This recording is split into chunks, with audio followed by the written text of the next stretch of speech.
Olá, meu nome é Fernando e sou do Lar Espírita Luz e Amor. Para a nossa conversa de hoje, vamos falar sobre o esquecimento do passado das nossas existências, outras encarnações. Antes, vamos fazer uma prece. Já preparou a água? Então vamos lá. Ah, Senhor Jesus, te apieda de mim e de todos nós. Chega ao nosso lado, dá-nos o teu abraço, sussurra aos nossos ouvidos o que fazer em cada passo. Dá-nos o elixir da alegria, dessa estranha mania de se amar sem ser amado. Ah, Senhor Jesus, que do teu amor erigiu um mundo novo, amando os adversários, os inimigos, os próximos. Dá-nos, Senhor, a compreensão para exercitarmos esse amor. Te achega, Senhor, conta novamente tuas histórias de luz e de amor. Pois bem, no Evangelho segundo o Espiritismo, no capítulo intitulado Bem-aventurados os aflitos, há no item 11, esquecimento do passado. Porque será que a gente esquece quem nós fomos na encarnação passada?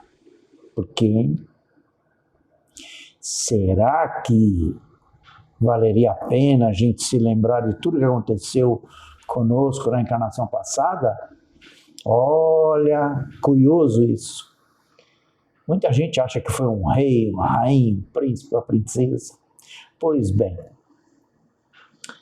Kardec nos ensina, através dos ditados dos espíritos, que a alma nunca retroage, nós nunca voltamos para trás, nós nunca retrocedemos na evolução, a gente está sempre um pouco melhor do que foi ontem. Então, todos nós, hoje, somos melhores do que fomos há 100 anos atrás, 200, 300. A gente está sempre melhorando, a gente está sempre evoluindo. Espírito não dá marcha ré, a gente não retroage. Então, se nós estamos sempre melhores, ora, nós somos hoje melhores do que fomos na encarnação passada, então a gente não foi melhor do que é hoje. Não estou falando em classe social, estou falando em caráter, inteligência. Então, para que essa curiosidade de sabermos quem nós somos na encarnação passada, já que hoje nós somos bem melhores do que antes? E para que a gente esquece? Ora, quando Jesus fala ao doutor da lei, fariseu, que em verdade eu vos digo que ninguém chegará ao reino do céu se não nascer de novo. E ele pergunta, mas como eu, homem feito, vou entrar novamente no útero de minha mãe? E Jesus o repreende, fala, se não conhece essas coisas da terra, como quereis saber as coisas do céu? O que é que Jesus quer dizer isso? Ora, os judeus, os fariseus no caso, acreditam na reencarnação. Eles acreditam que a alma deve voltar à Terra até completar a Torá. A Torá são os livros sagrados do judaísmo. É o Velho Testamento que nós conhecemos. Então, enquanto a alma não completar a Torá, não completar as suas missões, ele tem que voltar. Só que eles não se atêm aos detalhes. Lembra que numa das passagens Jesus falou que Elias haveria de voltar e restabelecer todas as coisas? E os discípulos entenderam que era João Batista? Então, eles acreditavam na reencarnação. Pois bem, o que é que os espíritos nos trazem por Kardec e pelas obras complementares de André Luiz, pela psicografia de Chico Xavier? O espírito viveu, se relacionou, teve família, fez coisas boas, fez coisas ruins. Como é que ele evolui? Ele desencarna, vai para o plano espiritual. Chegando no plano espiritual, eu vou encontrar vários espíritos, muitos e muitos. Poderá encontrar parentes, poderá encontrar ou não, vai depender das vibrações, da evolução, das conexões mentais. Pois bem, se você desencarnou e você cometeu muitos erros na sua vida, alguns acreditam que foi uma má pessoa, vá para o inferno. Isso seria acreditar que Deus, ele lança sobre os próprios filhos castigo eterno. Deus não faz isso. Deus é amor. Deus dá todas as chances para que nós possamos nos melhorar. E se não deu certo nessa encarnação, para chegarmos ao reino dos céus, que Jesus diz que não está aqui nem acolá, mas dentro do nosso coração, tem que renascer novamente, então a gente reencarna. Quando a gente vai reencarnar, como é que a gente reencarna, né, gente? Ora, a nossa mãe fica grávida, a gente passa no processo de encarnação, reencarne, depois de 9 meses a gente nasce de novo. E deixa eu explicar um pouquinho isso. Nós no plano espiritual vamos encontrar alguém que possa ser a nossa mãe. Pode ser uma pessoa que já foi a sua mãe, pode ser uma pessoa que já foi a sua esposa, pode ser uma pessoa que já foi o seu pai, o seu irmão, porque o espírito mesmo não tem sexo. O sexo é uma condição biológica. Kardec afirma isso. E a gente vai, em determinadas encarnações, experimentando um psiquismo masculino ou um psiquismo feminino. Faz parte da nossa evolução. Pois bem, a gente tem que achar alguém para ser a nossa mãe. Aí nós vamos conversar com essa pessoa e vamos fazer 1000 promessas. Não, eu vou ser uma pessoa boa, eu vou obedecer. A gente promete tudo, gente, porque a gente precisa reencarnar, porque a nossa consciência está nos cobrando. Kardec pergunta aos espíritos, onde está escrita a lei de Deus? E os espíritos dizem, nas vossas consciências. Pois bem, a gente vai lá, conversa com a pessoa, faz os combinados, a pessoa pensa, ela também precisa evoluir e aceita. Quantas vezes você escutou uma mulher sonhar que estava segurando um bebê e depois de algum tempo ela estava grávida, ou uma filha estava grávida, ou alguém muito próximo estava grávida? Nesse sonho, que é uma interpretação do nosso cérebro, de matéria, das nossas vivências durante o sono físico, que a gente sai fora do corpo, então sonha que vai ter um bebê, isto é, que vai nascer alguém. Pois bem, o espermatozoide fecunda o óvulo no processo natural, as células começam a se multiplicar e aí nós, o espírito reencarnante é ligado nesse momento da concepção. E aí a gente vai entrando no entorpecimento, a gente vai ficando sonolento, conforme o nosso novo corpo começa a crescer no ventre da nossa mãe, a gente vai se aquietando, dando um soninho e a gente adormece. A grande maioria. Há relatos de que alguns espíritos permanecem despertos durante toda a gestação, geralmente espíritos de escola, espíritos muito evoluídos, como São Francisco de Assis. Aí, depois de 9 meses, nós renascemos no mundo. A gente não sabe falar, a gente não sabe andar, não tem dentes nem cabelo, alguns têm. E a gente é totalmente dependente dos outros, dos adultos que nos cercam. Somos colocados nos braços da nossa mãe, vamos para casa. Isso via de regra, né? A maioria vai para casa. A gente começa a aprender as coisas copiando os adultos. A gente começa a aprender as palavras e a gente não se lembra de nada, porque a nossa memória intelectual, ela ficou no subconsciente.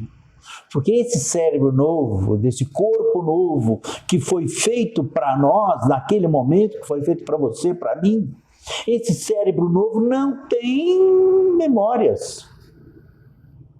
Então, a nossa memória está no subconsciente, que algumas terapias conseguem extrair, puxar as terapias de vida passada através dos processos de hipnose. Mas, volto a falar, não sei se é vantagem. Se tiver que lembrar alguma coisa, a espiritualidade vai te fazer ter um sonho, chegar a essa informação de alguma coisa. De algum jeito, se tiver que se lembrar. Mas o fato é que é para esquecer. Porque às vezes essa mulher que mais uma vez acreditou na gente para ser a nossa mãe, é a mulher que nós abandonamos na encarnação passada.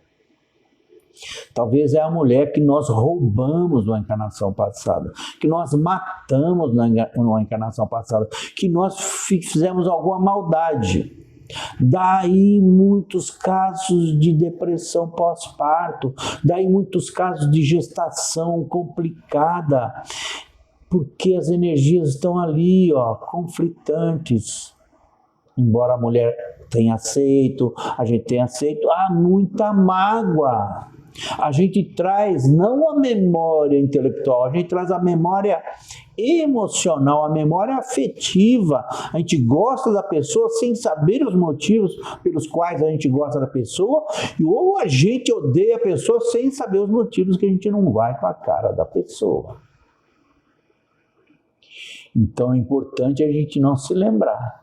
Já pensou se você lembrasse de tudo e soubesse que o seu pai foi um monstro que te prejudicou muito na encarnação passada, te roubou tudo, te levou à falência? Pois é. Com o Espiritismo a gente aprende que o perdão tem 3 fases. Primeiro, a gente tem que se arrepender do mal que a gente fez. Segundo, a gente tem que expiar, isso é, passar pela mesma dor que nós provocamos no outro. Não é vingança, é expiação, para a gente vivenciar o sofrimento que nós imputamos no outro. E por último, sem o qual não existe o processo de perdão, a reparação. Nós temos que ir lá em quem nós prejudicamos e reparar o mal que nós fizemos. Ah, você roubou? Você vai devolver. Você roubou patrimônio? Ah, você vai ser um sócio, que o sócio vai te enganar, você está espiando aí. Você vai ter um filho e você vai passar o patrimônio para ele, que ele foi alguma pessoa que você roubou na encarnação passada. Então, a gente reencarna com o esquecimento do passado para processos de reconciliação com os nossos adversários.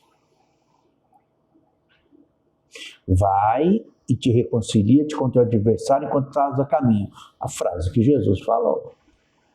E a gente esquece o passado para não lembrar quem nós prejudicamos e quem nos prejudicou. É como se a gente conseguisse colocar uma pedra em cima disso tudo. A gente não fala isso nos casos de briga. Vamos colocar uma pedra em cima disso tudo e vamos começar do zero? A reencarnação é esse começar do zero, mas não é o zero, né, gente? Existe todo um contexto lá fora, atrás. E isso que é o bonito, porque Deus é amor, amor infinito. Ele permite que a gente reencarne com quem nós prejudicamos e quem nos prejudicou. Para que a gente possa, através do amor, cobrir a multidão dos pecados. A pessoa que nós odiávamos na encarnação passada, nessa nós vamos chamar de mãe, de pai, de vó, de filho, de irmão, de esposa, de esposo. A gente recomeça do zero, como se fosse uma nova história de um longo livro, mais de um capítulo dessa história. E a gente troca de papéis. Quem era pai vira filho, quem era marido vira esposa, quem era irmão vira pai. E a gente vai ajudando as pessoas e sendo ajudado pelas pessoas, e a gente vai fazendo as pazes, a gente vai se reconciliando, sem lembrar nada do passado, com todas as dificuldades, e de forma verdadeira. Porque se a gente lembrasse do passado, de tudo o mal que a gente fez, a gente ia dar uma de bonzinho, para poder construir o reino dos céus. Mas não é assim que a gente constrói, fingindo ser bonzinho. Não é. O reino dos céus é um estado de consciência, um estado de felicidade, que a gente constrói de forma individual. A evolução individual, a jornada, a caminhada é coletiva. Eu não posso instalar o reino dos céus no coração de um filho, de uma filha. Eu consigo instalar no meu. Eles vão me ajudar, eu vou ajudar eles. Mas essa construção é íntima, é intransferível. E a gente pode ajudar dando exemplos, porque as crianças, elas aprendem vendo o que a gente faz, pelo exemplo. E não é fácil ser exemplo para ninguém, não é fácil. Quantos de nós temos nossos telhados de vidro e gostamos de jogar pedra no telhado dos outros? O Espiritismo é essa doutrina que associa ciência, religiosidade e filosofia. O Espiritismo é o Consolador prometido, porque vai explicar que o teu filho que te abandonou e que está preso, que cometeu muitas coisas ruins, aquele filho amado que você se sente um fracassado, ele vai ter todas as oportunidades para reparar o mal que ele fez. Nesta encarnação ou na próxima. Ninguém, por mais arraigado ao mal, ficará eternamente no mal. Ninguém. Todos nós, mais cedo ou mais tarde, segundo a nossa vontade e nosso livre-arbítrio, nós vamos evoluir, melhorar, virar boas pessoas.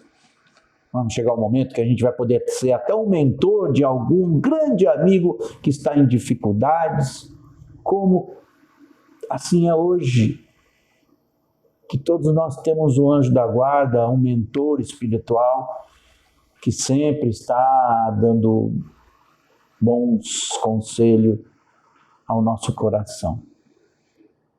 E aí a gente que escolhe se aceita ou não. Qual é o filtro? Se colocar no lugar do outro. Amar o próximo como a si mesmo. Vem algum pensamento intrusivo? É um pensamento bom? Que bom, ótimo. É um pensamento ruim? Não vamos fazer, fica só no pensamento. e vamos rejeitá-lo. Como é que eu sei que o pensamento é bom ou ruim? A gente se coloca no lugar do outro. Isso é bom? Hoje vamos fazer. É bom para o outro? Vamos fazer sim. É ruim para o outro? Não, vamos fazer. É ruim para mim? Menos ainda. Por isso que é importante a gente entender a dinâmica da vida. Que Deus é amor. Que Jesus é o nosso mestre. E que ninguém poderá chegar ao céu se não nascer de novo. Por isso que a gente tem que esquecer o que nós fizemos na encarnação passada. E começar uma linda história. Legal, né? Vamos conhecer mais? Vamos estudar a doutrina. Fica com Deus. Muito obrigado pela sua oportunidade de eu estar falando isso para você. Eu agradeço demais. Quer saber quem você foi na encarnação passada? Olha no espelho. Você não foi muito diferente do que você é hoje. Mas é melhor. Hoje você está melhor. Vamos continuar assim, melhorando? Esse é o nosso convite. Fica com Deus. Até mais.